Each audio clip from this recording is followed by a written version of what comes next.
So this text, the author of the text had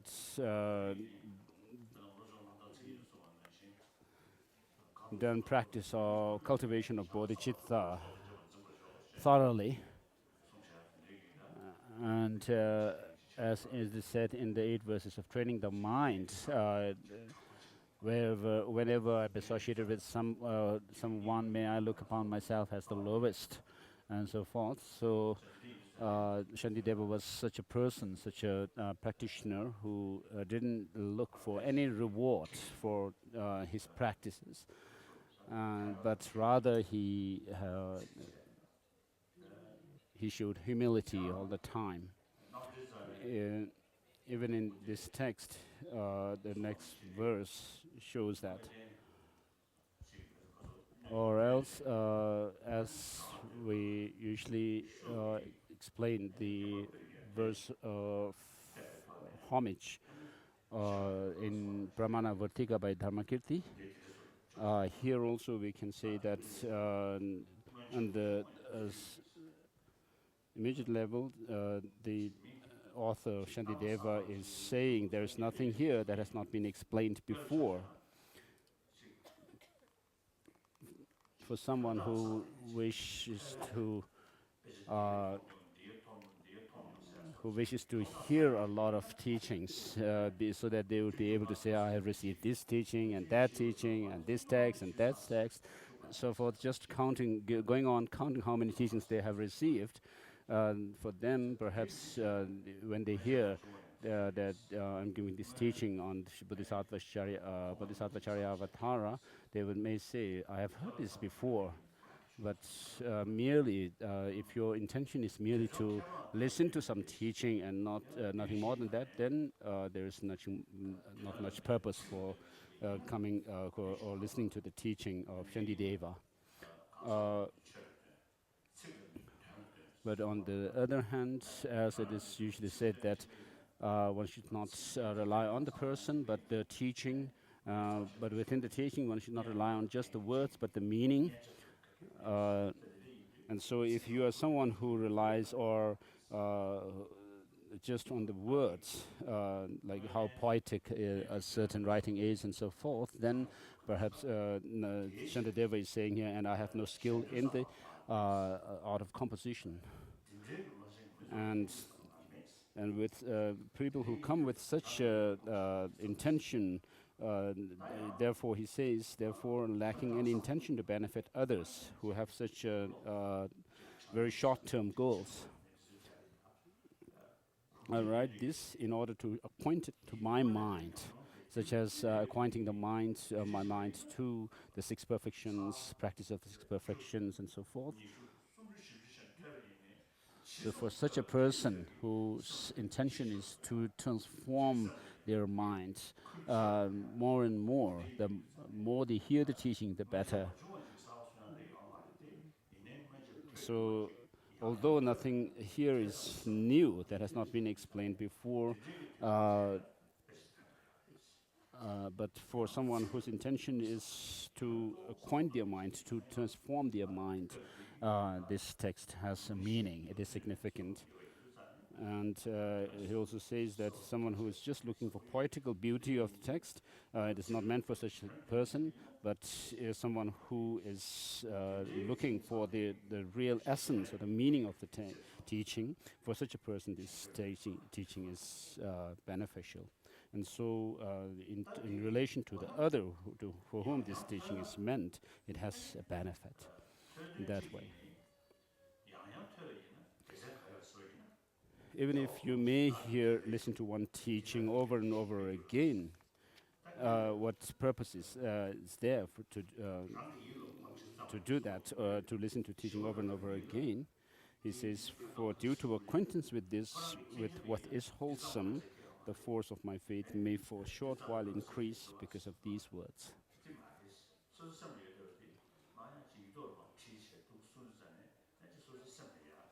So Shantideva is saying that in order to write down what he had in his mind, so that he would be able to acquaint with the meanings more and more.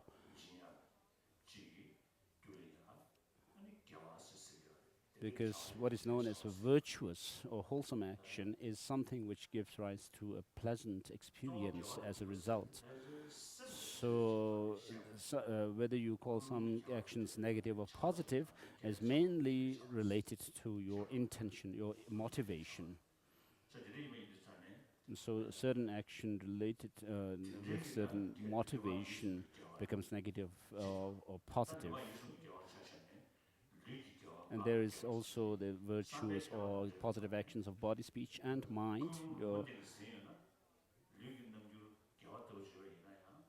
Although physically you may be doing something virtuous, but if you did not have the intention to do so, but your mind is just like neutral.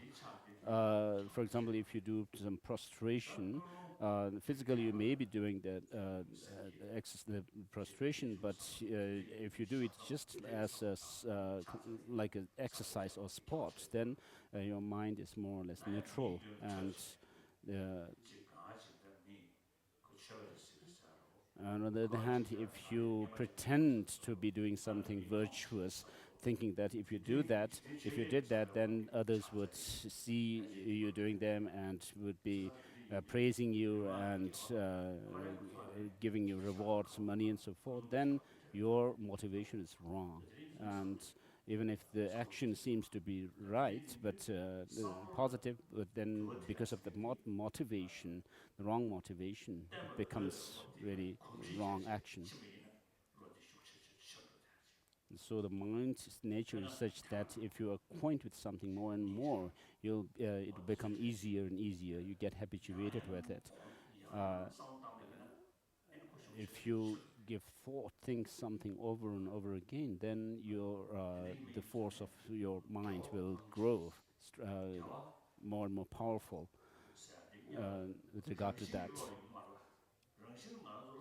So, positive and negative actions do not happen to us, occur to us like automatically. We are more or less beset with ignorance, and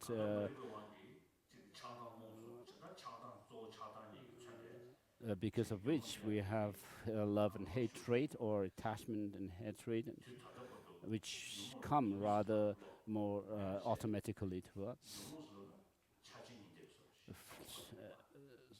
So far, what we have been doing is taken these negative emotions, attachment, lust, or greed, and anger, hatred, and so forth, for granted.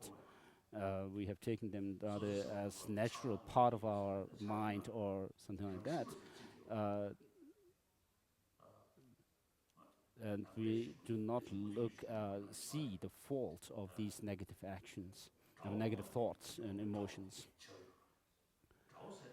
The real enemy is within us, which actually gives us suffering, which is the undisciplined mind. So you have peace when your mind is disciplined, controlled, and when you have suffering when your mind is undisciplined.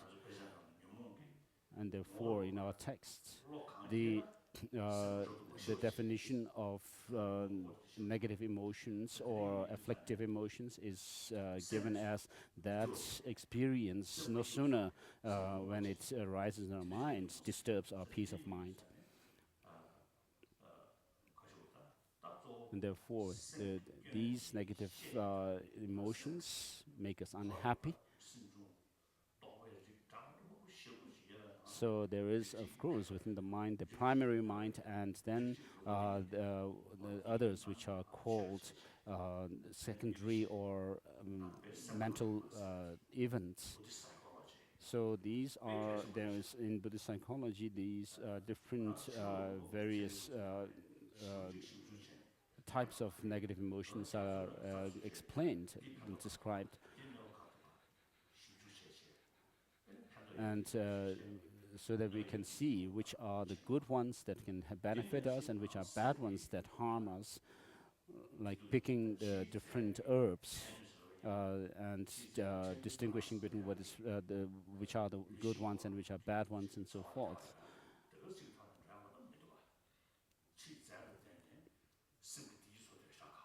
So it is very difficult for us to try to find happiness based on some external phenomena alone, because happiness, whether you're happy or unhappy, the source of these two are within ourselves. It is our mind. So it's not the material things which produce the happiness or unhappy mind states.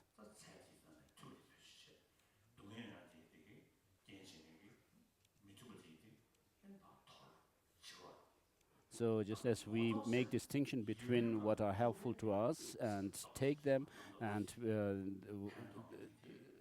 what are harmful to us and discard them, likewise the states of mind which are helpful to us, which bring us peace of mind, um,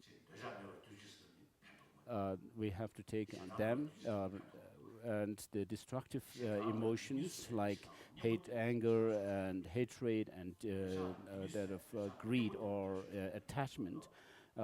We have to know these to be destructive, and these cannot go away. The destructive emotions will not go away just by praying that they may go away, but you have to apply the antidote, the counter force, which can eliminate them. If we had been able to overcome these merely through prayers, then we would have been able to done so a long time back. You cannot also rely on the blessings of the Buddhas alone. We would have been free from all these negative emotions if if only they can be overcome through the blessing of the Buddha alone. So because we have faith in the Buddha, but what we have lacked is the effort to transform our mind, to discipline, to control the negative emotions, and um, increase the positive ones. We have lacked in our efforts in doing that, and therefore, due to acquaintance with the what is wholesome, shows that we have to transform our mind and accustom our minds to the virtuous practices. In China, the communist authorities are trying to educate what is known as like educate people through force, by using force, and which will not be fruitful. So by using force, there will be more fear, and fear will never be able to. With fear, people will never be able to learn what they are supposed to learn. And therefore, what you have to see is the benefit of the positive things, positive states of mind, and the negativities or disadvantages of the negative states of mind. And therefore, by seeing these two, you have to be able to take up the ones which are beneficial to you and discard those which are disadvantages, which bring harm to you.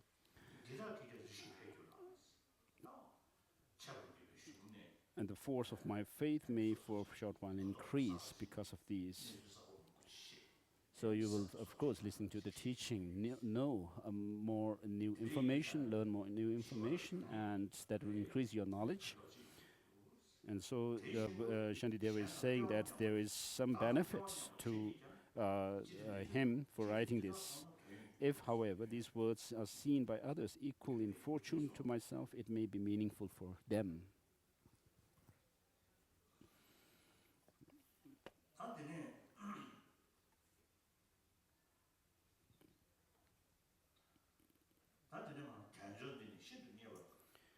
Verse number 4.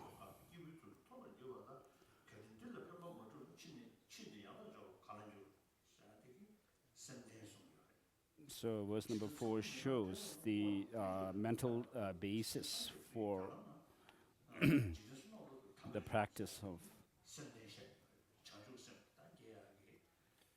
the physical basis of the as a human person, having attained a human body, you have the advantage of listening to teaching and so forth, and then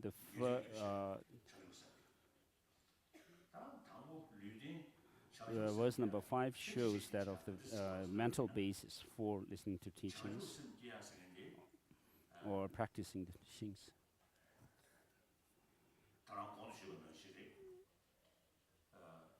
So with regard to Bodhicitta, this altruistic intention to become a Buddha for the benefit of all sentient beings, uh, those disciples or followers with sharp intellect, as Shantideva writes in his auto-commentary, his own commentary on the Mulla Madhyamaka Alamkara.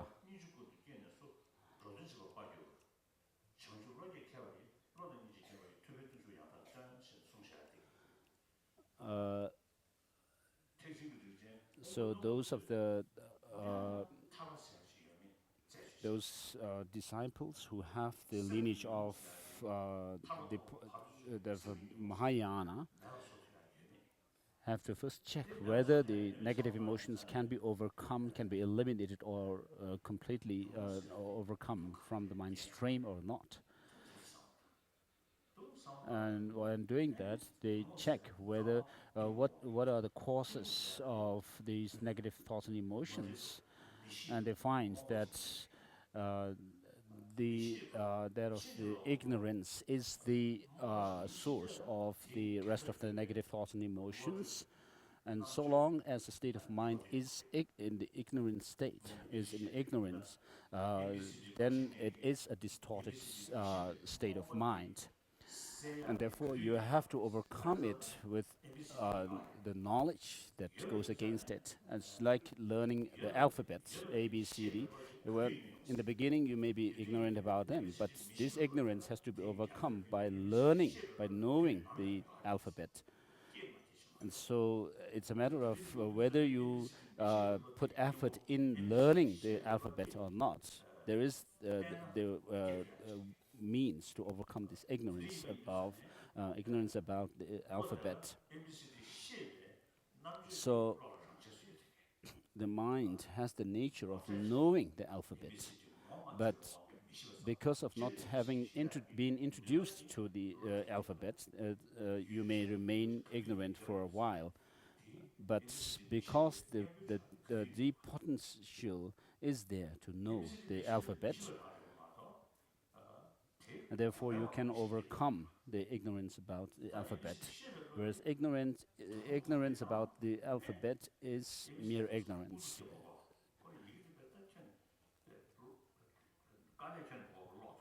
So once you know the alphabet, then you can acquaint your mind with these, and then there comes a time when you can actually read the alphabets without any effort. So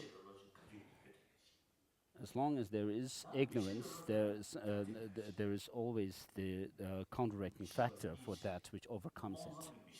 So within the ignorance, there is a mere ignorance, mere not knowing, unknowing of things, and there is the distorted knowledge. And so the distorted knowledge can be overcome by the knowledge of that thing.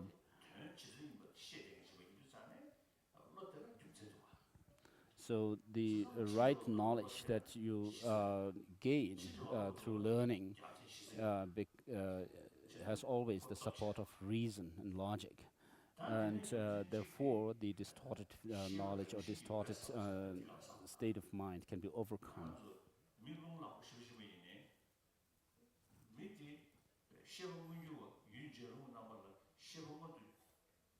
So even if somebody may be very angry type of person, but the person doesn't remain angry all the time, 24 hours. So that mere nature of the mind being that of luminosity and knowing or awareness shows that the mind, basic mind, is neutral. It's like a blank, a white sheet of cloth, which can be dyed white or dyed with colors. It can remain either white or colored with black or white. And so the basic mind is neutral. And therefore, due to certain conditions, you can experience love or affection, and due to other conditions, you can become angry. And so both of these can be your experience, but these two cannot happen at the same time. This shows that they are mutually exclusive with each other. So hatred, which is the state of mind where you wish to harm somebody, cannot go together with that of love or loving kindness. So the negative emotions happen because of, according to Madhyamaka philosophy, it comes from this viewing things or conceiving things to have some kind of independent or a true existence. And so the wisdom which realizes there being no independent existence or true existence of things goes against this kind of distorted view, which is the basis for the negative emotions. So this state of mind is a misconception about the reality. It holds on to the appearance and not the reality.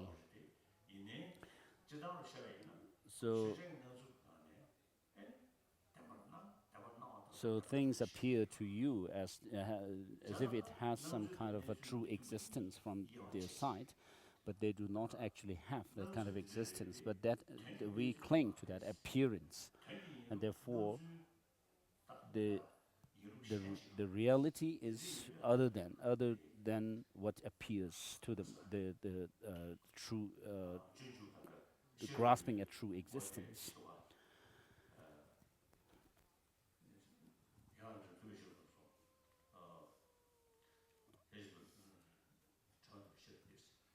And in the 9th chapter of this same text,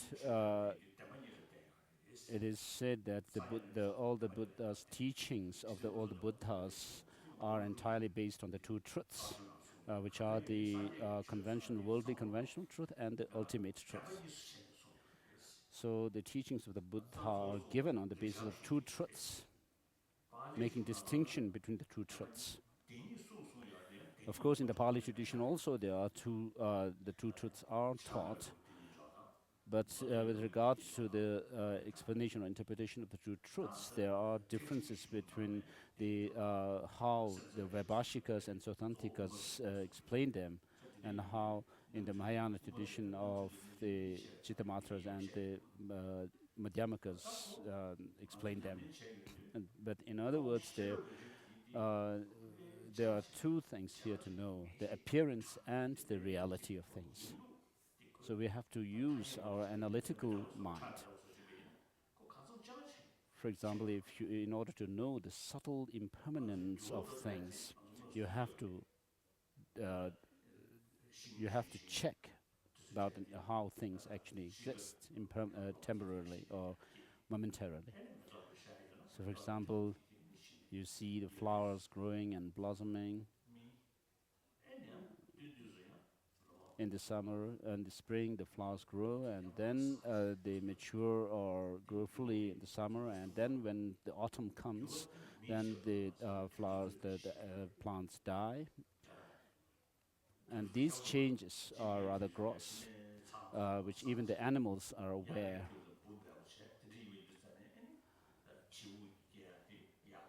For example, in the summertime, there are lots of insects, and therefore the birds also, we see a lot of birds as well.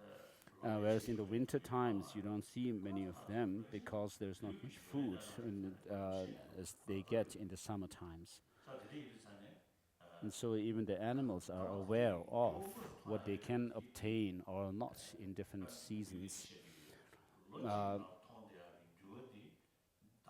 So you have to note that the changes that happen in a year cannot happen if the change has not happened each month.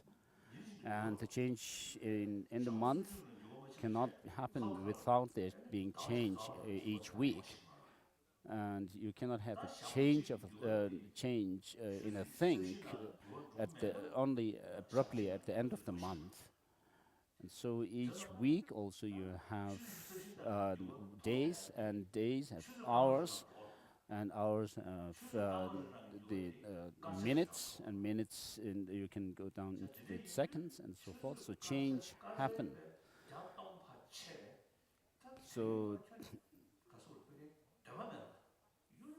if you divide even a second to milliseconds and so forth, you can see that there is change every millisecond. So unless you examine and use some critical analysis of these changes happening at the atomic level and so forth, you will not be aware of them. So at the atomic level, things are always on the moving. So these are the subtle changes, subtle impermanence. And so what we have learned through the text for thousands of years about the subtle impermanence of things is these days very empirically proved.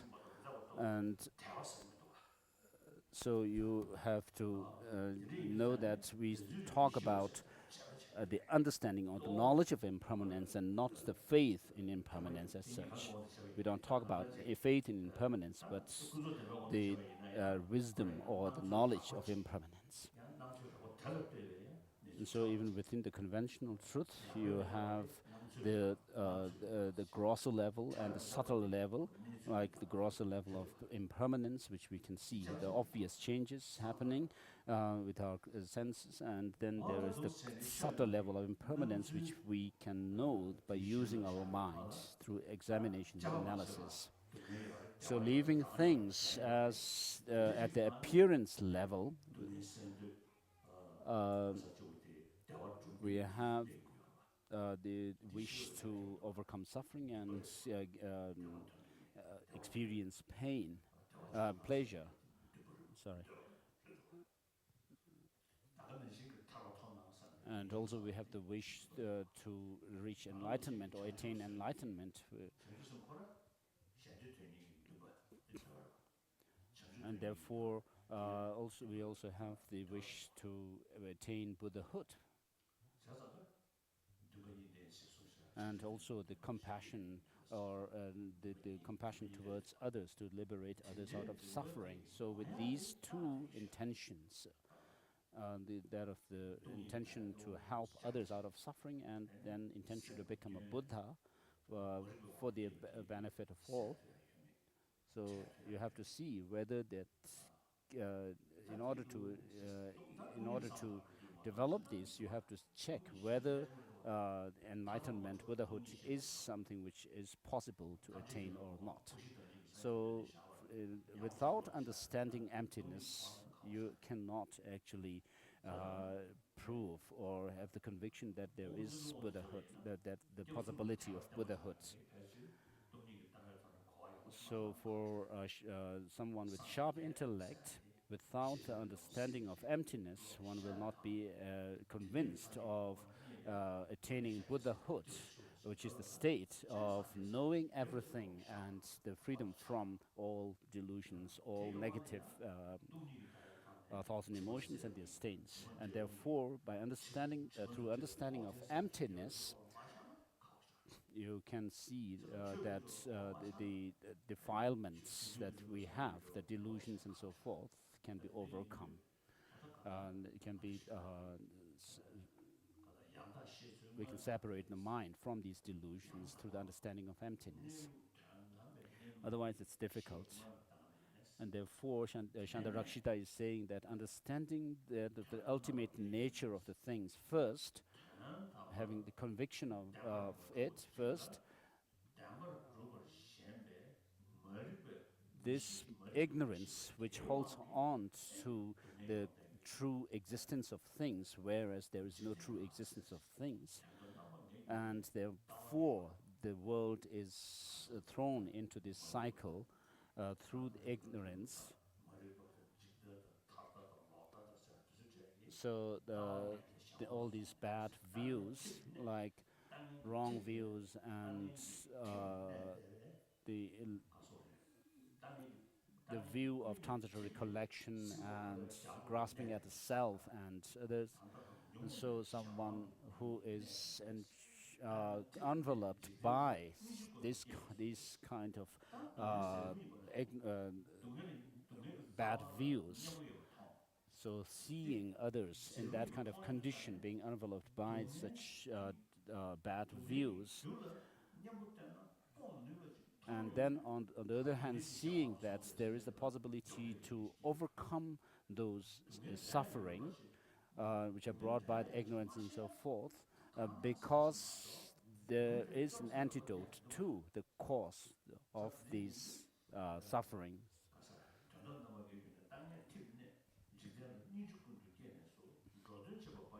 Therefore, you become compassionate towards others who are enveloped by ignorance and so forth, and and then you also, by knowing the the nature of the enlightenment, and then how to attain it, and what are the different obstacles to it, and so forth. By knowing all these things, someone wise to develop or experience the bodhicitta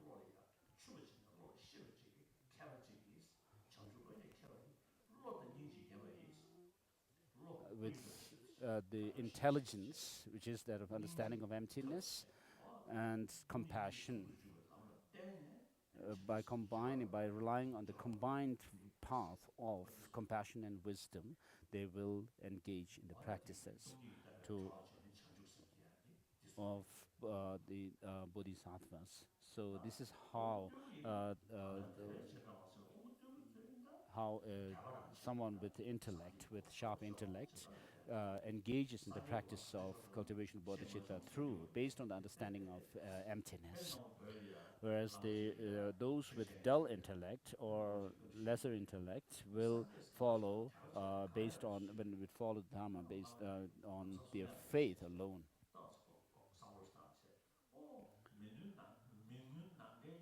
So once there was a teacher in Tibet who who was asked a question by a disciple, "What is Buddha?" And the teacher didn't have answer immediately, and just sat there silent for a while. And then after that, he said, "A Buddha is someone up there in the azure space, is sitting rather elegantly." So I revisited last year the Lahore Spiti regions, and I met some Buddhists, some villagers in Lahore, and I asked, "What is Buddha? What is a Buddhist?" And they said, "Someone who takes refuge in the Buddha, Dharma, and Sangha." And then I asked, "What is a Buddha?" And then they said they didn't know. And then I asked whether the Buddha and the Shiva and so forth, these gods who are believed as creators of the universe, are same or not, and they said yes, they are same. And so these show the ignorance about one's own tradition. So in order to know one's own tradition, you have to study them. So it doesn't help just to say that, just saying that you are a Buddhist and not really studying. It doesn't really help. So I usually say that we have to be 21st century Buddhist. And if you can uh, do so through by gaining knowledge, by educating yourself about Buddhism, and then through based on your knowledge and reasoning, then you uh, have we gain develop faith in the Buddha, Dharma, and Sangha, and so forth, taking refuge. Then you would be it would be good to, of course, throughout the centuries, we have had many great scholars of Buddhism. But I usually say that all who claim to be Buddhists have to uh, be learned and then have good contact and warm-hearted. And therefore, for a Buddhist practitioner, it is very essential to use our intelligence through by using our intelligence and increasing our knowledge about Buddhism and during our practice. So there are two different states of mind, which we can call them as wisdom on the one hand, and then the method or intentions on the other hand. So intention part has to be helped by the wisdom to increase, to further them. So animals, of course, cannot have this kind of intelligence to engage in Buddhist religious practice and so forth. But we, as have this human body. So in order to practice the Dharma, it is said here that we have to have a good human body as well. So as a condition. Blessing for the tea.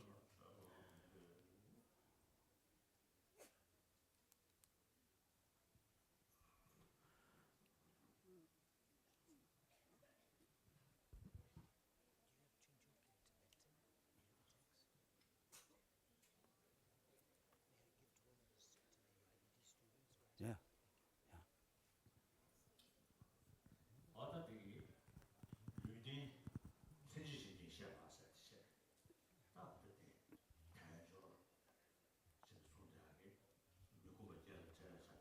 So leisure and endowment, verse number 4, leisure shows that you have the time to practice the Dharma, and then which shows that of the freedom from the unleisurely states or unfortunate births, the 8 different states, in other words, freedom from these. And then you have the conducive conditions. Endowment shows that of the conducive conditions to practice the Dharma, which are very hard to find, it says. So if you say that, of course, I want to practice them, but not now, but later.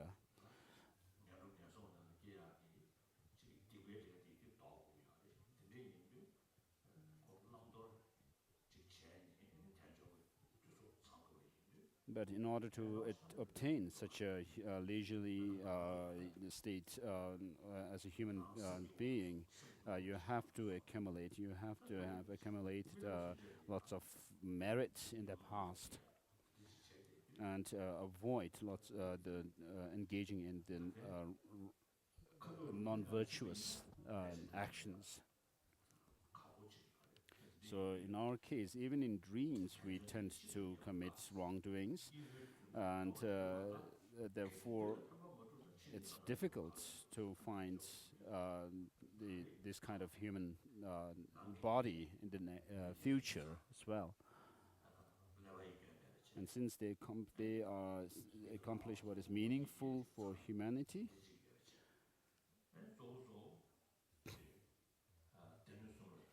so you are born as a human person in this life, and you have all the organs, the faculties intact and without any defect, and then you have the Dharma, and you have the freedom to practice the Dharma, and there are texts which for the text of Dharma in Chinese and Tibetan. There are so many of them. And these days there are in other languages like English, German, French, Spanish, Italian. So the Dharma books are coming out in these different languages. More and more will come. Of course, in Romanian also you have the text. So the world has become smaller, and therefore there's quicker communication these days. places which remained rather isolated, remote in the past, are because of the information, the technology, the information can be shared very fast between peoples, and therefore the text will, of course, will be available. More and more text will be available for us. And then there is the Dharma teacher, the spiritual virtuous teacher, who show us what is right and what is wrong. And but unfortunately, in Tibetan, the tulku system has become like is taken for granted, like a privilege. And these days we have tulkus without the qualification of Lama. But on the other hand, we have people who have really engaged in the study and and have reflected on the teaching, contemplated on them, and meditated and generated experience within themselves, truly. And there may not be reincarnated lamas or tulkus, but they are real masters. So I usually say that there are four alternatives between a tulku and a lama. There are those who are both. There are those who is one and not the other, A not the B, and B not the A, and then of course there are those who are neither. And this from those who have come from Singapore and Malaysia and so forth, I usually tell them that it's important to check lamas, whether they have the qualifications, real qualifications for lamas or not. 20 or 30 years ago, I met one Chinese from the mainland, China, who told me that there are Tibetans Tibetans coming to China proper from Tibet, who claim to be Dharma Rajas, king of Dharmas. And when the Chinese people themselves devoted to these people who claim to be Dharma Rajas, gradually they are found to have come to China for women and money. And so this person asked if I could do something about this. And I said, no, I cannot do anything about this. But in order to prevent such things in the future, you have to, first of all, learn what are the qualifications of a Lama whom you rely on. And so by knowing the different qualifications, and then when you find people who claim to be Dharma Rajas coming to India, first do not just jump at the person.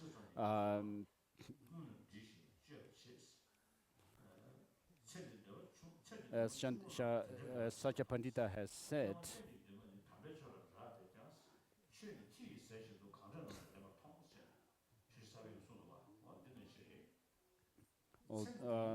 although the pleasures of this life are very temporary, people tend to jump to them easily and without.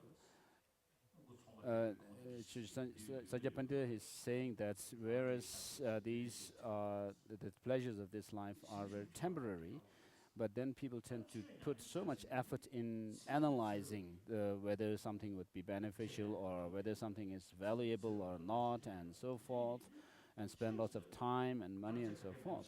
Whereas the Dharma, which is meant for bringing happiness not only in this life but throughout the future lives, and ultimately to lead us to enlightenment, but when it comes to the Dharma, people just do not examine it properly and do not have much inspiration to check it. And therefore, it's important for us to check the Dharma. As Buddha himself has said, you should not look at the person, rely on the person, but the teaching And within the teaching, not on the words, but the meaning. And within the meaning, not the provisional ones, but the definitive ones. And within the definitive ones, you do not go after the sensory perceptions, but the temporary experiences, but that of the wisdom experience.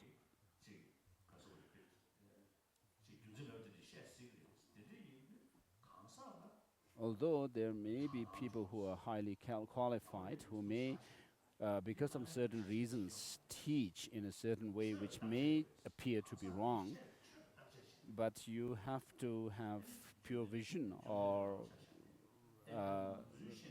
of the person, but check the teaching itself.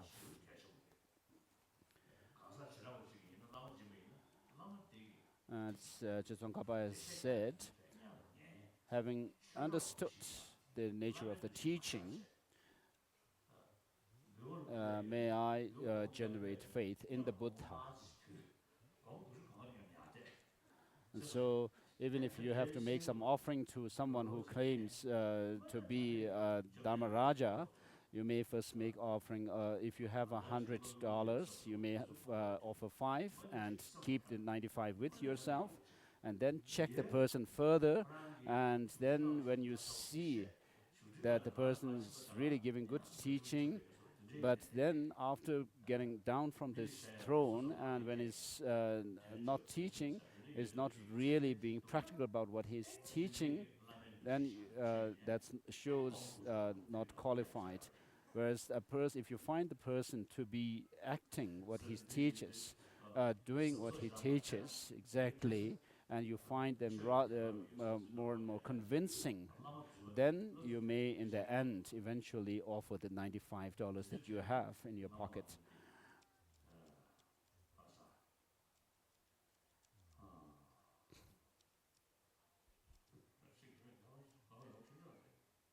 And there was a very good Lama, His Holiness is trying to remember. He has said this.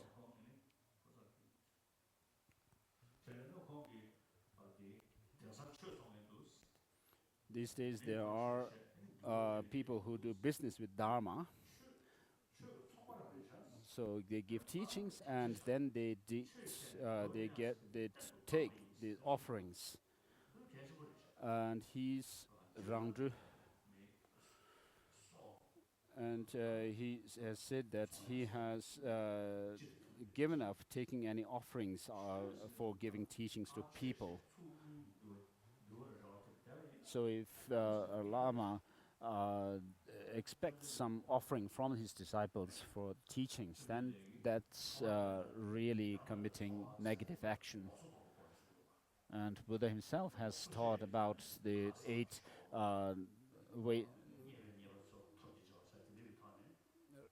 right living.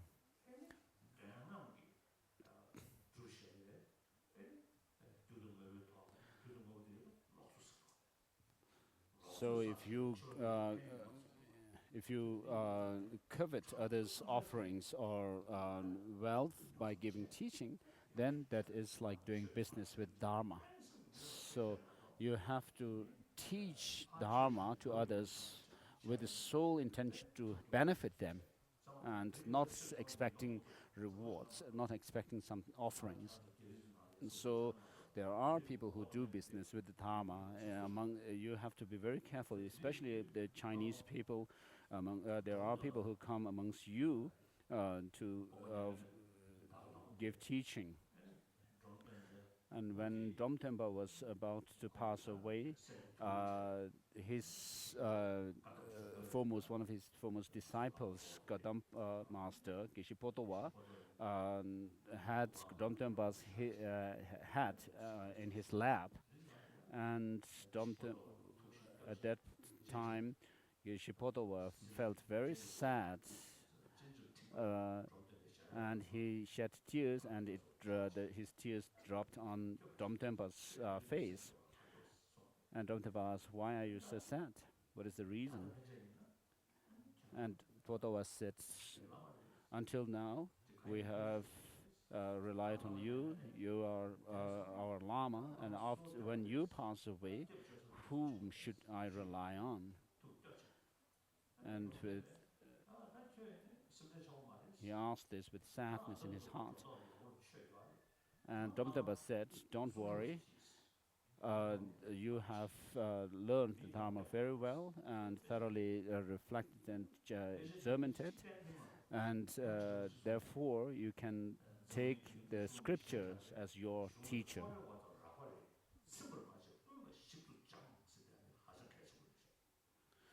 Lama Tsongkhapa has said that when it comes to studying text, you should not just take one text and just be satisfied with it, but you have to study many different texts. As Lama Tsongkhapa has said in Lamrim Chemo, you should not be satisfied with mere just a partial, a part scriptures, partial scriptures, or very rough meaning of scriptures and so forth, but you have to study all the different texts.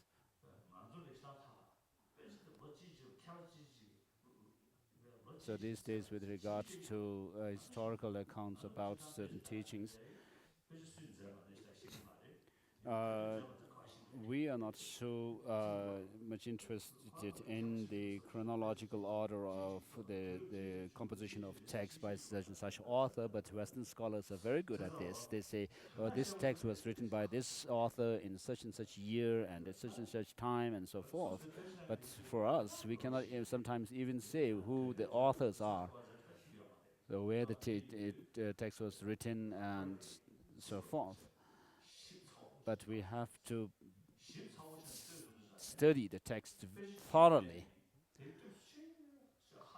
which doesn't mean that you study one text and just be satisfied with it and feel inspired by it and just be contented, but you have to look at different texts, such as studying the texts written by Asanga, and then how he is interpreted by Vasubandhu and Stiramati and so forth, and then study the text written by the Nagarjuna and his commentaries on his text by his disciples and so forth. And then you have to compare all these different texts and learn them. And so this is how you should go about with studying the texts. Otherwise, your knowledge may be rather partial. And Rinpoche also has said that these days those who claim to be yogis do not have much learning, but those who are learned do not know how to practice. And therefore, he has written this Lamrim Chemo for the being inspired by all the different masters' commentaries, which show how to go about with the practice. So even if you may have the intention or the desire to do practice, you do not know how to do it, the practice. Whereas even if you have lots of learning, and you can say, oh, such and such master, scholar has written this, said this, and so forth, but then you do not know how to apply those teachings within yourself to discipline the mind, and you are not skilled at the practice or applying the teaching in practice. Therefore, it is important to study all these texts, but not just leaving it at that, but try to understand the different teachings, their purpose and so forth, and combine them together for practice.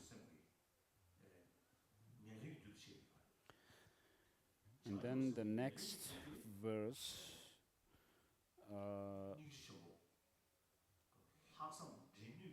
verse number 5, shows that of the mental basis for practicing the Dharma.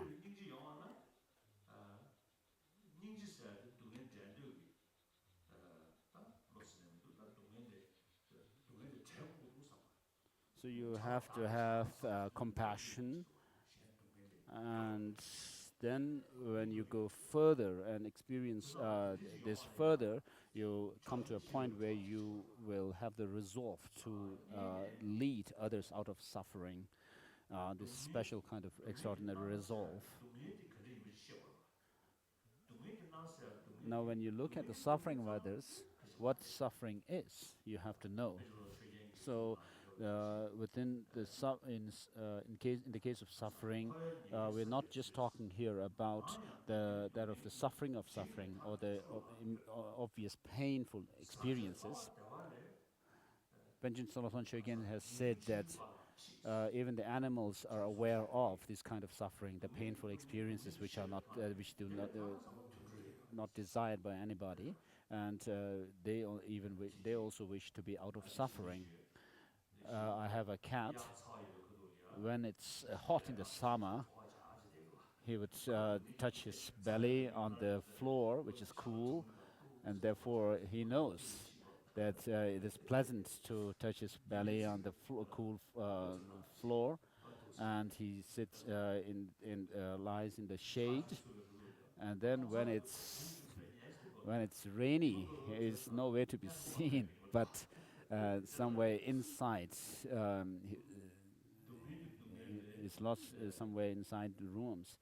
And then when the sun shines, then he comes out. And therefore, even animals do not want suffering, this kind of suffering, the painful experiences. And then, with regard to the second type of suffering, which is called the changeable sufferings, such as the pleasant experiences that we go through, we have changing into suffering. For Singaporeans, I usually say that when you have quite a lot of money, you may buy a good car, television, and when the car is brand new, you would even not allow a bee to land on it, and after few months, the excitement is over, and then you may want another new brand of car.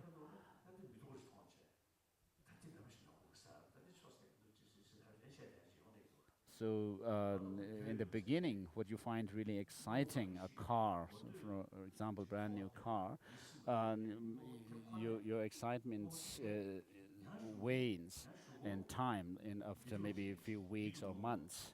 So this shows that what is beautiful or good in the beginning turns out to be ugly, and therefore what is impure or contaminated uh, in terms of pleasurable experiences, they turn into unpleasurable ones. So this shows that of the changeable suffering. And this kind of suffering, even the non-Buddhist traditions, practitioners who develop or cultivate those of the four types of concentration, which leads you to the concentration realms, and also the four formless realms and so forth.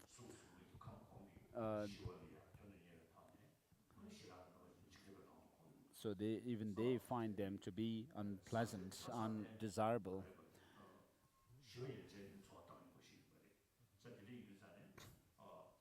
So the pleasant experiences within these the desire realm are seen to be undesirable by such persons or such practitioners who develop these experiences of concentration, which would lead them to that of the four concentration realms and four formless realms. But the suffering that we are talking about in the context of the Buddhist practice is what is known as the pervasive conditioning existential suffering. And so, and therefore, Panchen Lobsang Shögen says, the this kind of psychophysical aggregates which has come about through ignorance, delusions, and karma, is something which is seen as suffering by by the practitioner of Buddhism who wishes to attain liberation.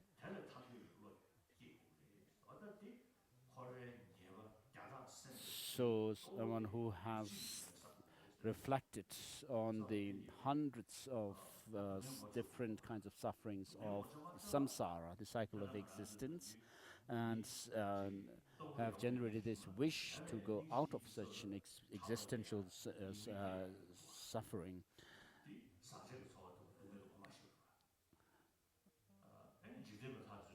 Uh, what happens to us usually is what is suffering in actually is by seeing them to be rather pleasurable, we go after them, and therefore you have to, in order to generate compassion, you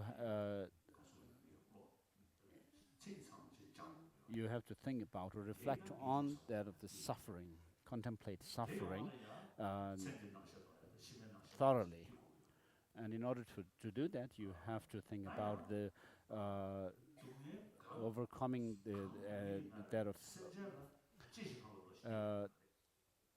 attachment to this life, pleasures of this life and the next lives.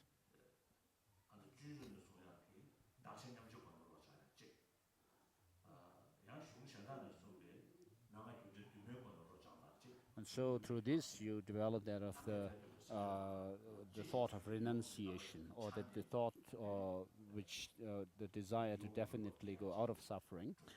And with having done that, then you go into that of cultivating compassion and wishing others to be out of suffering. And then you develop it further and further to the point where you develop this extraordinary resolve to take the responsibility of freeing others out of suffering. And this also has to be based on that of the love or loving kindness, and based on that the compassion arises, and then it's extraordinary resolve, and then bodhicitta will come.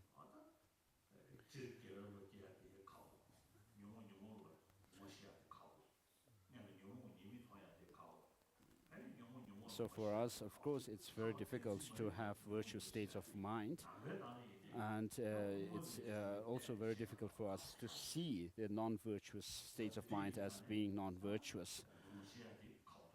And therefore, it becomes very difficult for us to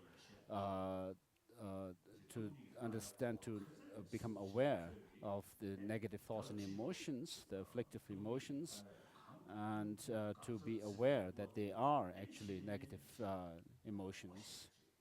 Whereas if you develop this understanding of emptiness, then you'll be able to see all these things, that negative thoughts and emotions are negative.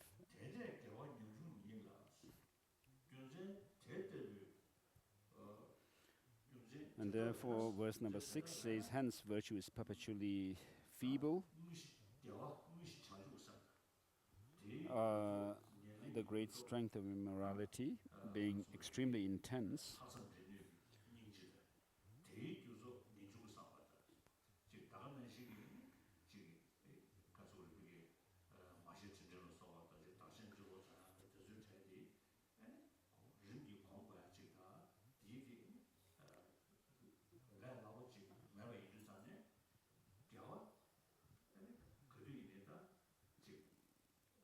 Since it's very difficult for us to have the experience of bodhicitta, which has to come through according to one tradition, what is known as the 7-point cause and effect method.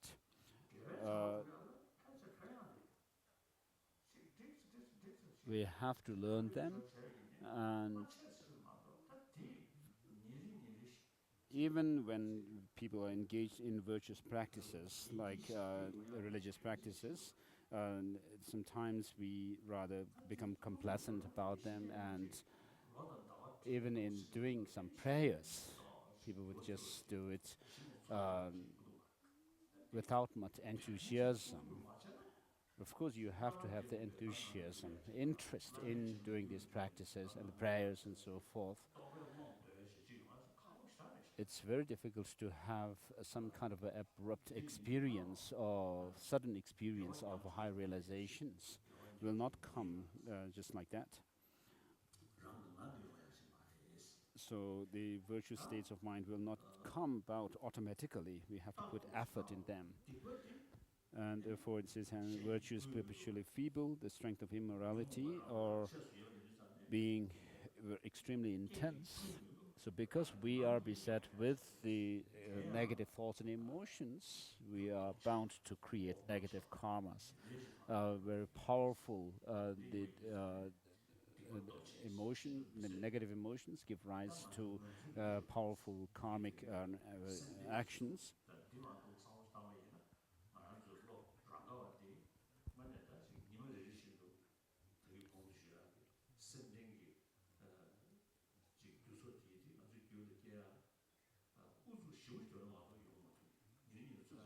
So we have to put huge effort in cultivating these prerequisites for, in our mind for that of the bodhicitta.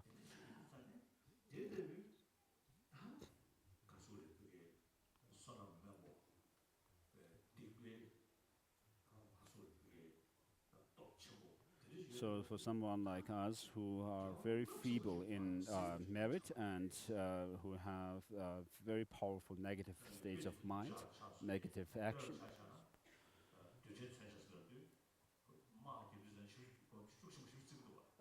maybe this analogy may not be befitting, but when we talk about the weapons, of course, they are very bad in destroying things.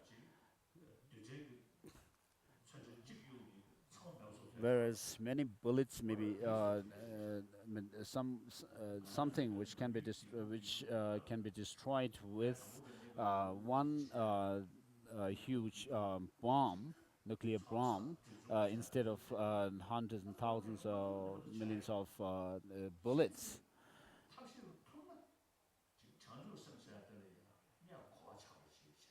So in the similar way, in the case of bodhicitta, first of all, try to understand what bodhicitta is, its nature. Uh, as the Gadamba masters usually say, once you have the experience of true bodhicitta within yourself, that itself is the source of all benefit, accumulating or collecting merit, gaining merit, and overcoming or all the clearing the negativities. And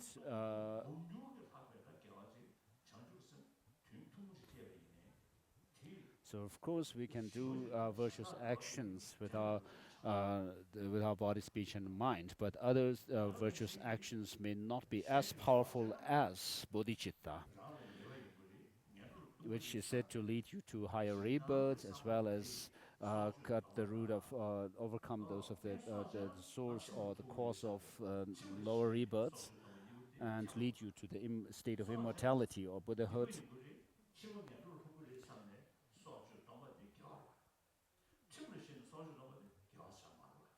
So abstaining from killing, merely fearing the law, is not as powerful as abstaining from it by knowing that one would have negative karma by doing that.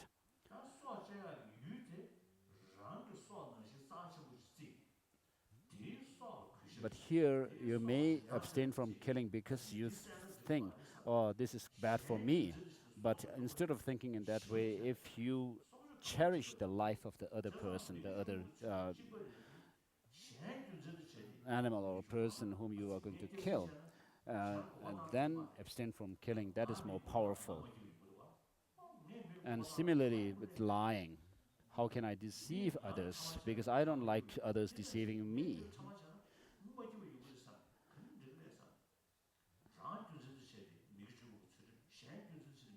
So you can do practice of abstaining from the non-virtuous actions, 10 non-virtuous actions,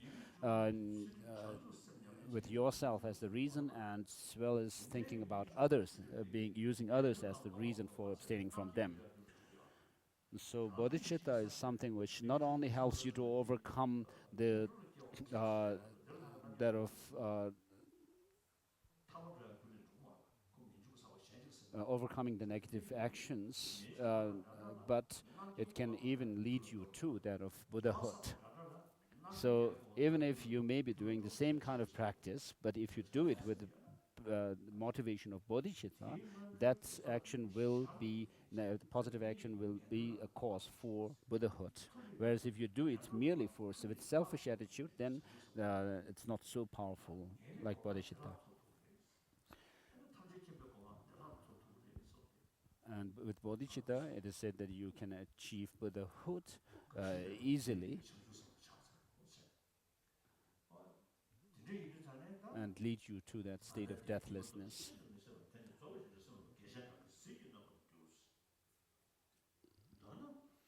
And except for fully awakening mind, by what other virtue will it be overcome? So this is about bodhicitta.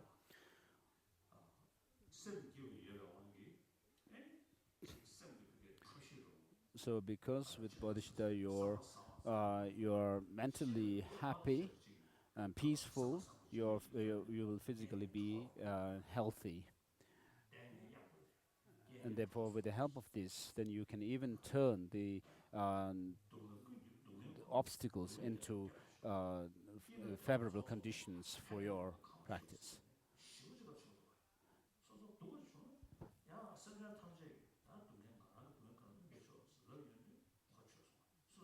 So when you have, for example, suffering, someone with an experience of bodhicitta will think that with this suffering that I'm experiencing, may all the sufferings of others be overcome, may the ocean of suffering of others dry up.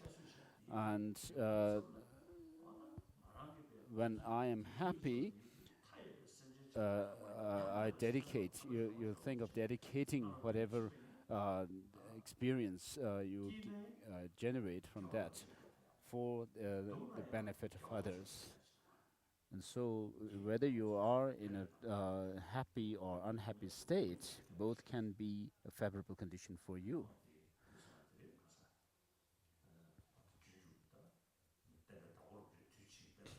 For collecting merit and or overcoming negative vitties. Dzabedru Rinpoche has said, I will not be happy when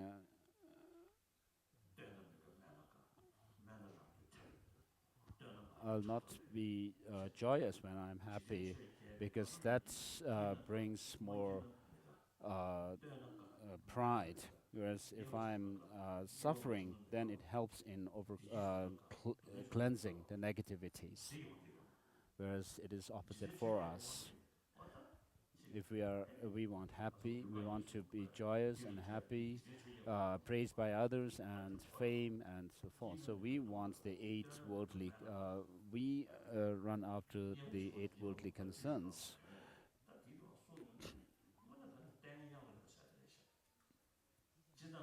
So if you can think carefully, these are really these the different circumstances even can be turned into favorable conditions, like a blessing in disguise. So I usually tell people, when you are undergoing a disastrous experience, then that can even help in inspiring you further with courage and confidence.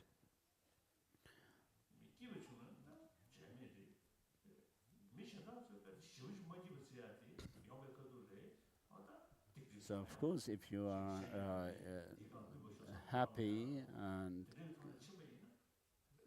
it's good, but even when what would others consider to be really unbearable, these unpleasant, even such an experience, if you find them to be rather bearable, then that would be helpful to you.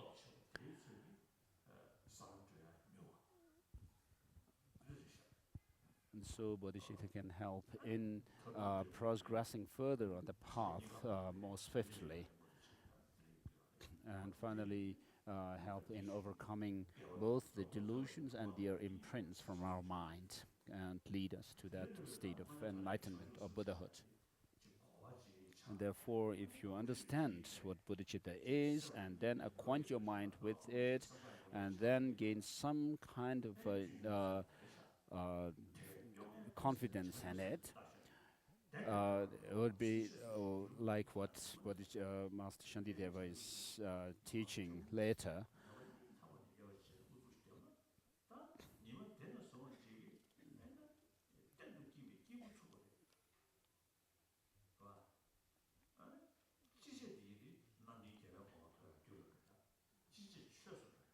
And then your so whatever you do will be cause for happiness, and certain action which for others, if they commit them, maybe would be negative, but with the help of bodhicitta, if it can be, it can be turned into positive ones. So it's really marvelous. And bodhicitta is the panacea for 100 different sicknesses.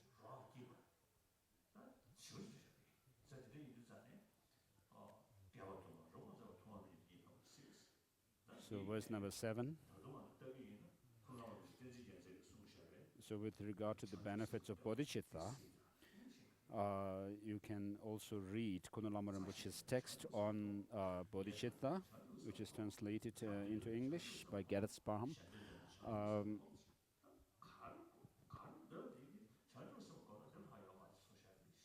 So whatever you desire, there's no other better factor for achieving them than that of bodhicitta.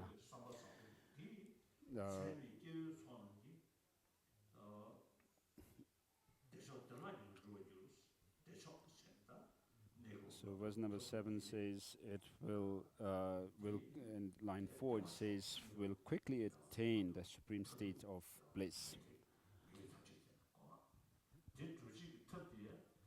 So which refers to the supreme state of bliss, refers to the highest enlightenment, Buddhahood, for which of course we should also attain that of a higher rebirth, and then progress higher and higher from there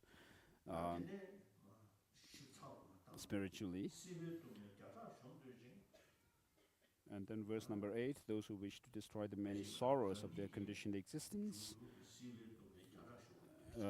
or the suffering or sorrow in the future, those who wish all beings to experience a multitude of joys, and those who wish to experience much happiness should never forsake the awakening mind or bodhicitta.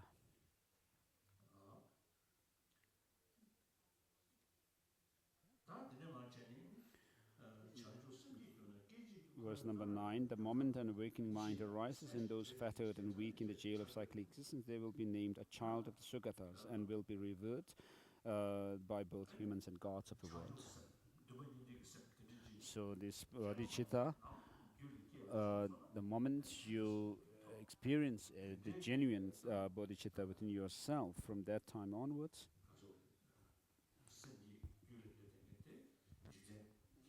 that person becomes someone worthy of veneration by humans and gods in the world. It is like the supreme gold making elixir, for it transforms the unclean body we have taken into the priceless jewel of Buddha form, therefore firmly seize this awakening mind. So just as certain iron can be turned into gold, like 1,000 kilos or so of iron can be turned into gold by this gold-making elixir, this human body that we have now, which may be a vessel of suffering and source of suffering,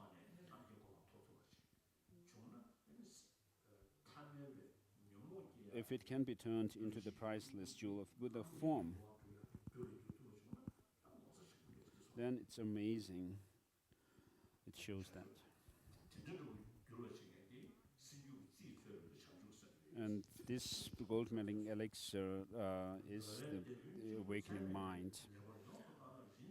Verse number 11, since the limitless mind of the sole guide of the world has upon thorough investigation seen its preciousness, all beings wishing to be free from worldly abodes should firmly take hold of this precious awakening mind. So the sole guide of the world refers to the Buddha, and also his followers of the Bodhisattvas, and then also the great masters like Nagarjuna and his spiritual son Aryadeva and Asanka and Vasubandhu and so forth. So we have the writings of all these great masters. Even today, they are like a lamp for us to dispel the darkness of our ignorance and showing us the right path. And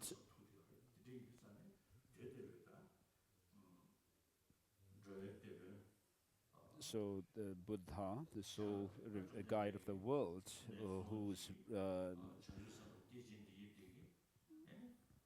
is the Bodhicitta, rooted in Bodhicitta,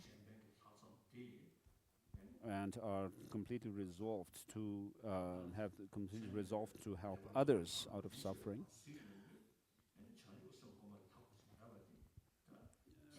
Says has upon thorough investigation seen its preciousness, and therefore all beings wishing to be free from the worldly abodes should firmly take hold of this precious awakening mind. So you have to first generate the mind or the bodhicitta and then hold it firmly without causing any decline to it.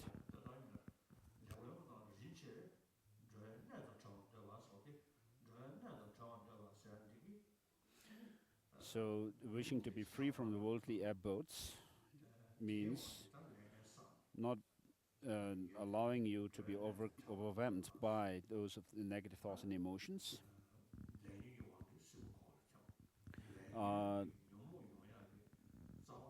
overpowered by those of karma and delusions, which are further rooted in those of the conceiving a true existence of phenomena. So someone who wishes to be free from such an existence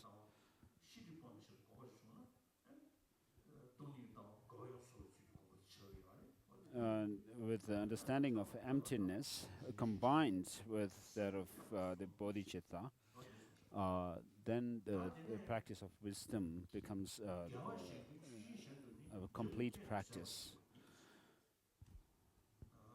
All other virtues are like plantain tree, for after bearing fruit, they simply perish. Yet the perennial tree of the awakening mind unceasingly bears fruit and thereby flourishes without end.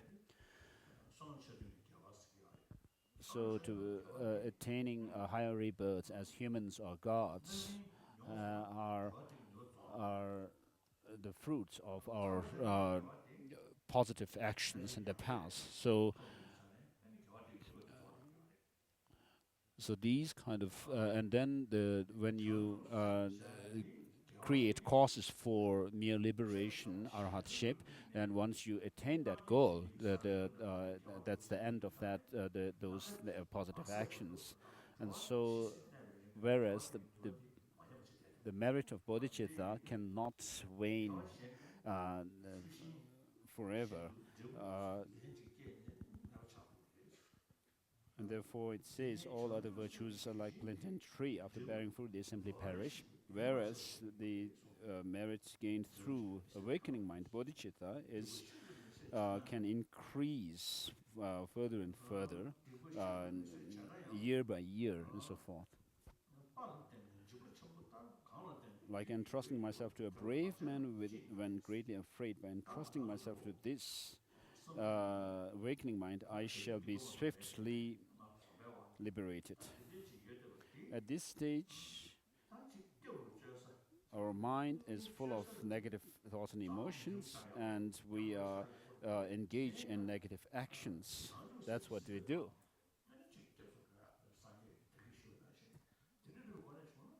Whereas if you take refuge, if you can take refuge in the Buddha, Dharma, and Sangha with the motivation of bodhicitta, then that kind of virtuous action would be very powerful.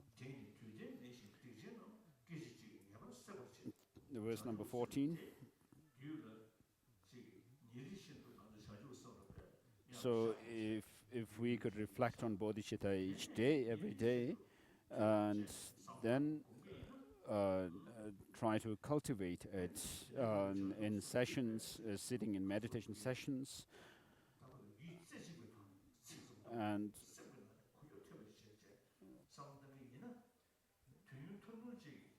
with such a motivation, even if you may spend a very little time in doing certain practices, you will be able to overcome the huge amount of negative vitties, negative actions. Such a bodhicitta which is so powerful and very has lots of great qualities. Its unfathomable advantages are taught to the disciple Sudhana by the wise Lord Maitreya.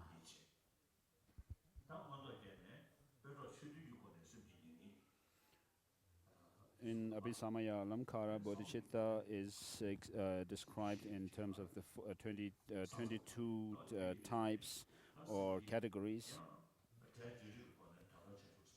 And then bodhicitta is also divided or categorized into the conventional and ultimate, which are division by name only.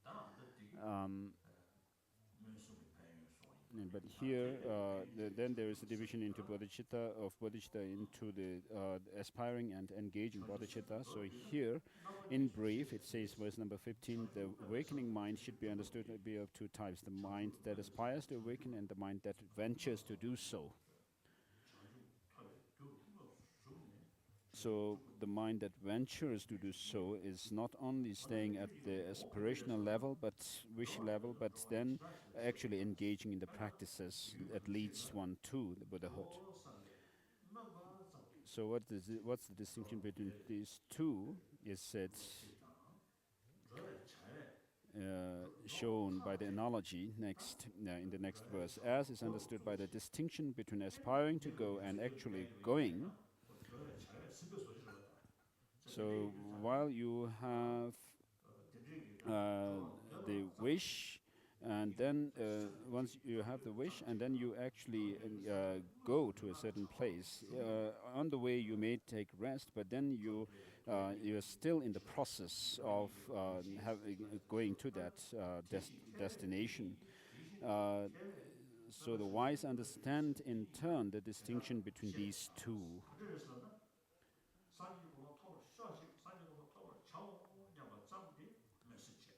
So the mere wish or the thought or desire to achieve enlightenment or Buddhahood is the aspiring bodhicitta, whereas by on top of that, if you take vow and then actually vow to engage in the bodhisattva practices and actually enter into the practices yourself, then that's bodhicitta is called venturing bodhicitta.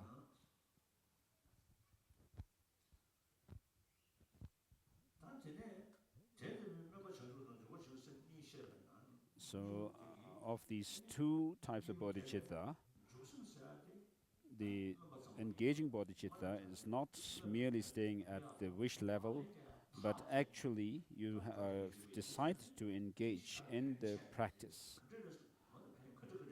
And therefore it is more powerful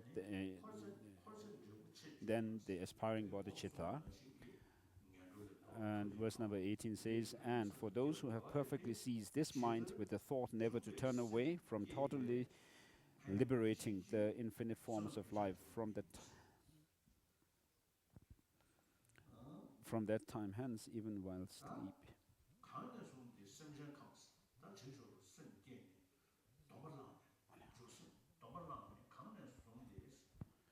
from that time hence, even while asleep or unconcerned, our force of to liberate all sentient beings.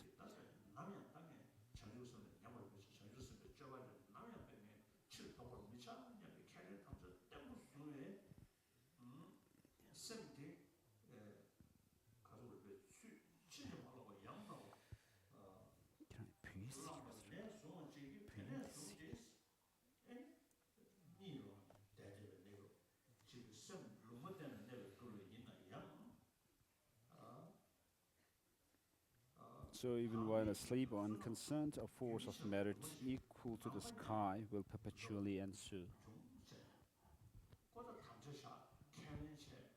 So you have vowed to engage in the practices, and um,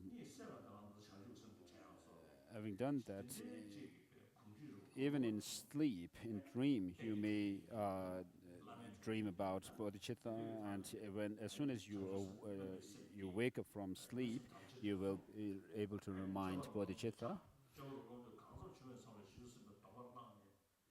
And so first, so from the time you take bodhisattva vows, this the force of merit is equal to the sky will perpetually ensue. It says.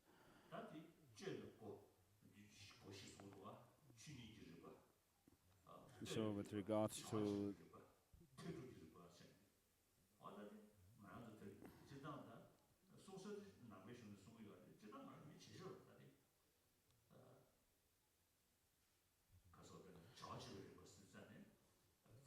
so there are these four principles of analyzing things, or four reasonings, which are called the principle of relation or relativity, and then the principle of functionality of things. And so these four different principles are always applied in our life, of course. When you see, when you look at things, you can see what they can function. And then with regard to the principle of relation, we can talk about the relationship between cause and effect. This is even applied in science, like medical science. This principle is used. And then there is the principle of nature, which is that because of certain kind of nature of things, it has certain effects.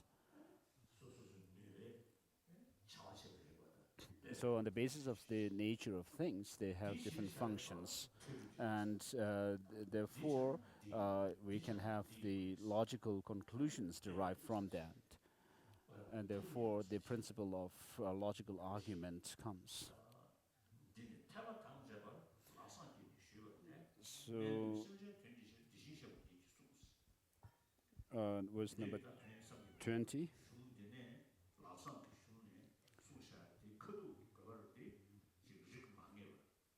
So what is said in the sutra requested by Subahu is meant for those disciples who are not yet certain which lineage or spiritual lineage they belong to, Mahayana, Hinayana. Verse number 21.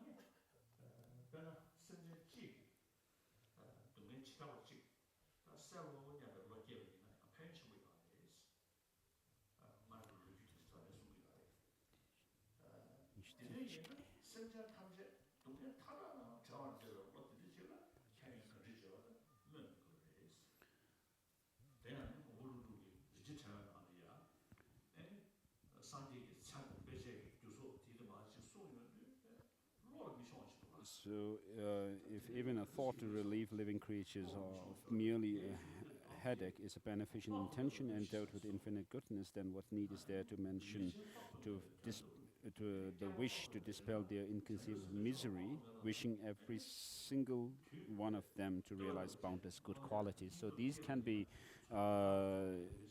shown through, illustrated through certain accounts that are given in the text as well. And the Nagarjuna has said that if the merit of Bodhicitta were to have some physical form, it will not be even the space will not be enough for that.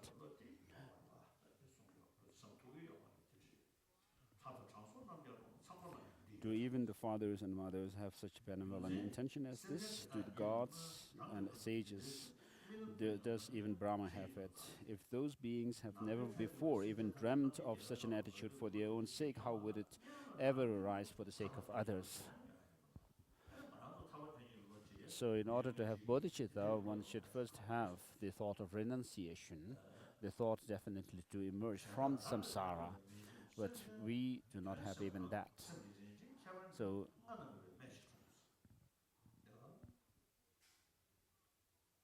this intention to benefit all being, which does not arise in others, even for their own sake, is an extraordinary jewel of the mind, and its birth is an unprecedented wonder.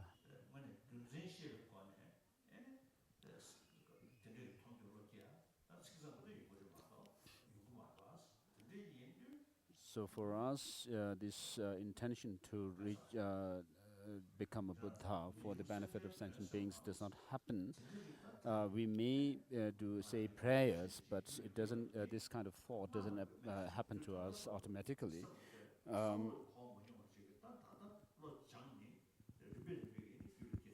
So something that has not even occurred to us. How can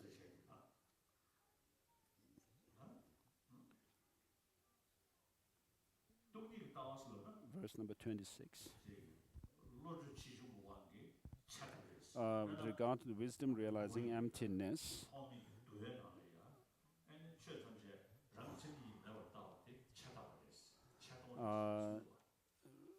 for example, from the point of view of Chittamatra philosophy, saying that things do not have any intrinsic nature is said to be a nihilistic view. Asanga has mentioned that. Of course, Asanga has also written a commentary on Mahayana Uttaratantra, where he explains emptiness precisely as it is, from the point of view of Madhyamaka philosophical view. But in his text on Chittamatra, he has written otherwise. So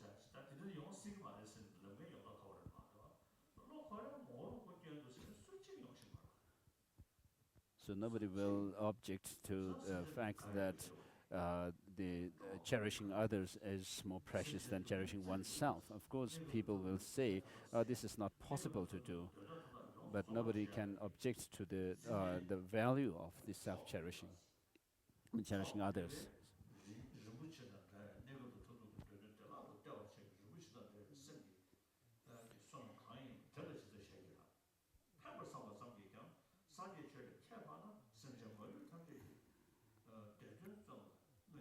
If verse number 27, as it was said earlier,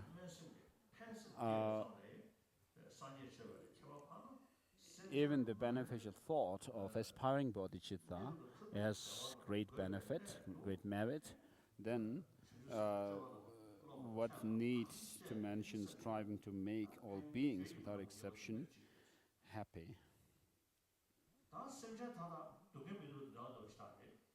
All sentient beings do not want suffering but want happiness.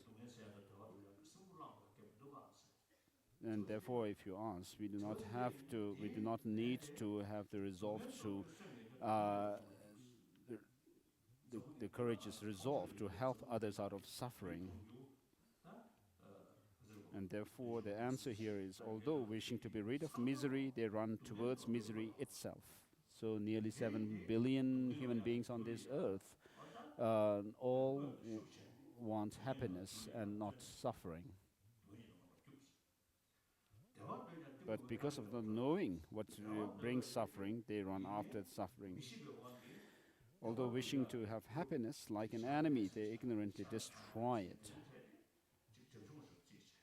So people consider or regard it silly to engage in practices that bring happiness for others.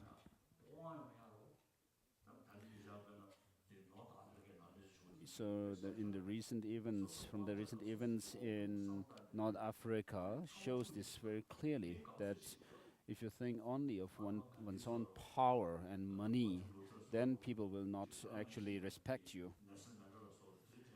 Whereas on the other hand, you have examples like Mahatma Gandhi and Nelson Mandela and so forth, who have dedicated themselves to help others, and people are happy for them. So even in one's own life, you can see the benefit of thinking of benefiting others. And whereas the thought only thinking about money and power and so forth will not bring real happiness. So those who are amidst suffering are same like us, not wanting suffering but wanting happiness. For those who are deprived of happiness, are burdened with many sorrows, it satisfies them with all joys, dispels all suffering.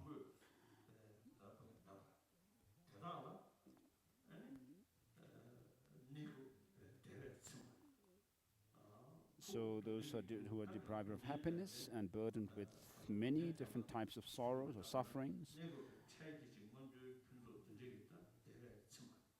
and the Bodhicitta satisfies them with all joys, meaning it can lead them to have higher rebirth and dispel all suffering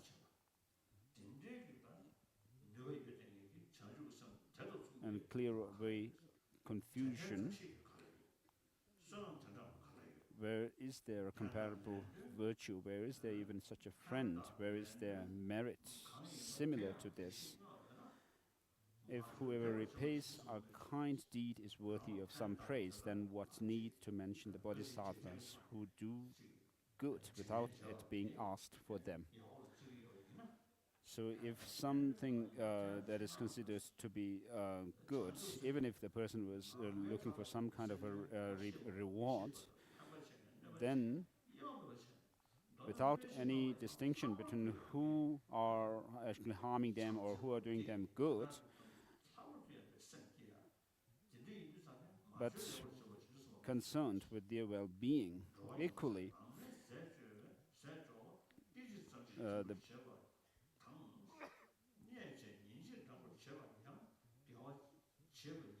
The world honors as virtuous one who sometimes gives a little plain food disrespectfully to a few beings, which satisfies them for only half a day. So this shows giving foods while disrespecting the beggars. You may give some food to them, so and then you just become like proud, saying that, oh, I have given food to these beggars and so forth.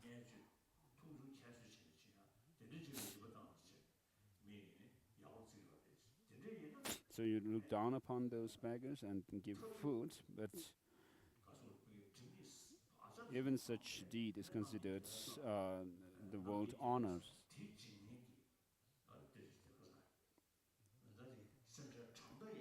What need be said then of one who eternally bestows the peerless bliss of the Sugatas upon limitless numbers of sentient beings, thereby fulfilling all their hopes?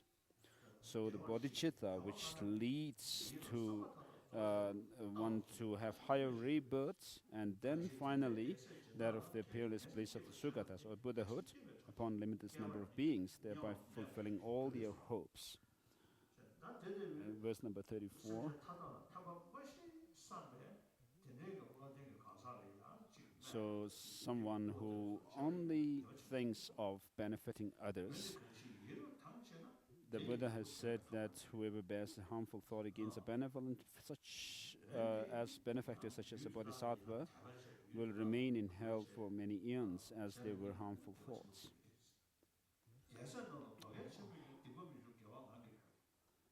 Verse number 35. However, if a virtuous attitude should arise in that regard, its fruits will multiply far more than that.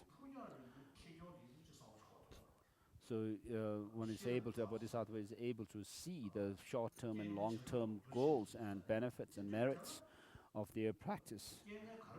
And therefore, whatever misfortune they may come across, these misfortunes will not become cause for them to create negative actions, but instead their virtues naturally increase. I bow down to the body of those in whom the sacred precious mind is born. I seek refuge in that source of joy who brings happiness even to those who bring them harm.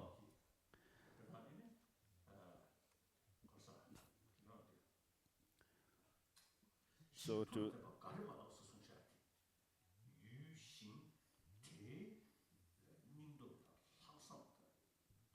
because of the courage of the bodhisattvas and the power of their truth, and what would otherwise become a cause for suffering and the cyclic existence will can be turned into positive ones.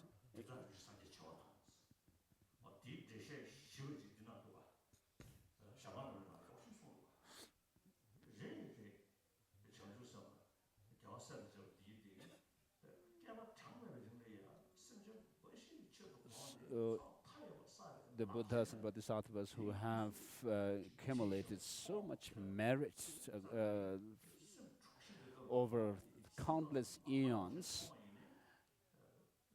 if someone were to even see an image of such a Buddha with an agitated mind, with hatred, mind full of hatred, even in such cases, the image can help the person to overcome the negativities. So this completes the first chapter of Bodhisattva Charyavatara, which is the benefit of Bodhicitta. So I'll stop here for today.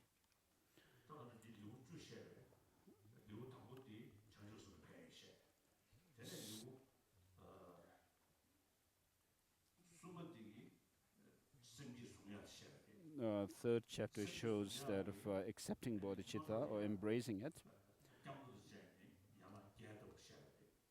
And as a preliminary to that, then you have the 7 limb practice, which is shown in the second chapter,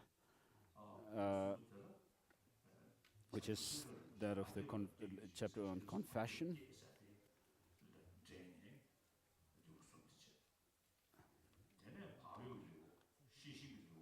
So these first 3 chapters are for cultivating bodhicitta, where it has not yet arisen.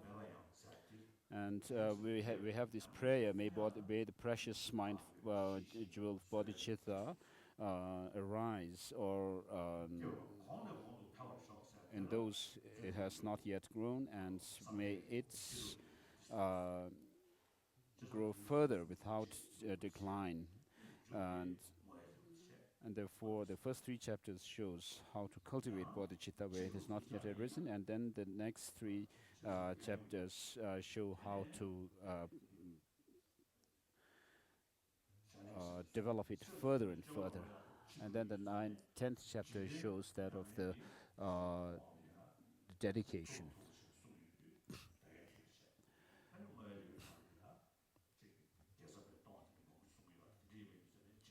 And with regard to the perfection of giving, practice of giving. There is no separate chapter, but it is found everywhere in the text, and particularly in the 10th chapter.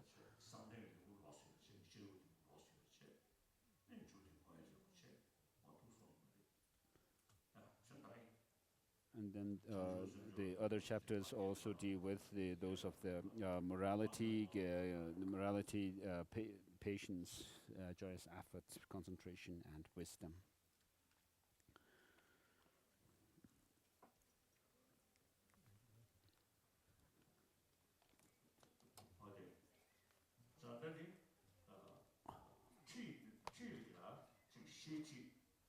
So with regard to T or guided instructions, perhaps this teaching is like explanatory guidance teaching. But perhaps you may also consider this to be an experiential commentary or guided teaching.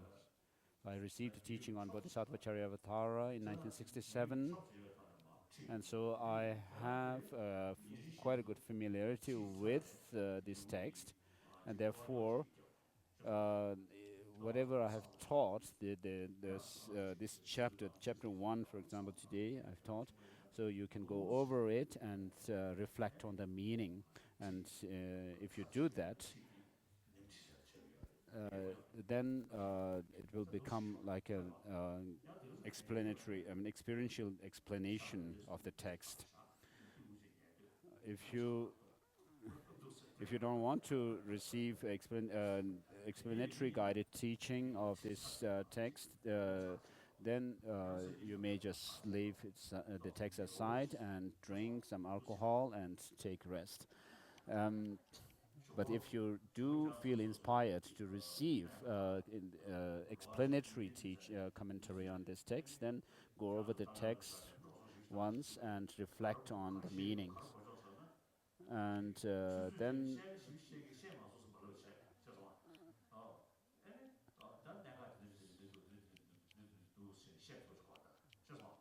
so those of the Chinese people, if of course the communist Chinese ask you what you have heard from Dalai Lama, you may say that of course he has taught something, but I have not really understood, and like that.